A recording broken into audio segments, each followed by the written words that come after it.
আজকেও বাংলাদেশে ঘটনা ঘটলো চ্যানেল এই জুলাই আন্দোলনের পর। আগে এরকম ফাইজলামে বহুত জনে করেছে, তবে জুলাই আন্দোলনের পরে ফাইজলামে মনে হয় এই জালেমরাই প্রথম শুরু করলো।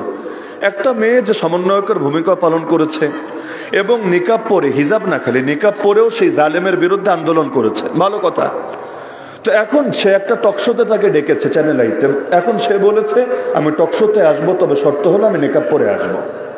সে বলল ওদিক থেকে জানানো, হ্যাঁ আমরা জানাচ্ছি আপনাকে, কিছুক্ষণের মধ্যে জানাচ্ছি। ওদিক থেকে বলে দিল কিছুক্ষণ পর, না উপরের আদেশ নেকাব পরে আসতে পারবেন না। বললো তাহলে মাস্ক পরে আসি অন্তত, নেকাব বাদ, তাহলে মাস্ক পরে আসি অন্তত যতটুকু সম্ভব, ঢাকা থাকুক। আবার উপরের আদেশ শুনিয়ে দিল না মাস্ক পরেও আসতে পারবেন না, আসলে খুলে আসতে হবে, চেহারা খুলে, না হলে আপনাকে টকশো থেকে বাদ দেওয়া হবে, ভিন্ন কাউকে আনা হবে টকশো করার জন্য। টক শো, টক তো কথা, শত প্রদর্শন, কথা প্রদর্শন, নাম তো কথা প্রদর্শন, কিন্তু চেহারা মোবারকও প্রদর্শন করতে হবে, না হলে সাংবাদিকদের পেট ভরবে না, না হলে চ্যানেলের মালিকদের রাতের খাবার আজকে হজম হবে না। তো এখন নাম দিয়েছে কথা প্রদর্শন, কিন্তু এখানে চেহারাও প্রদর্শিত করতে হবে। ওই নবীর জামানায় হয়েছিল এই জামলা।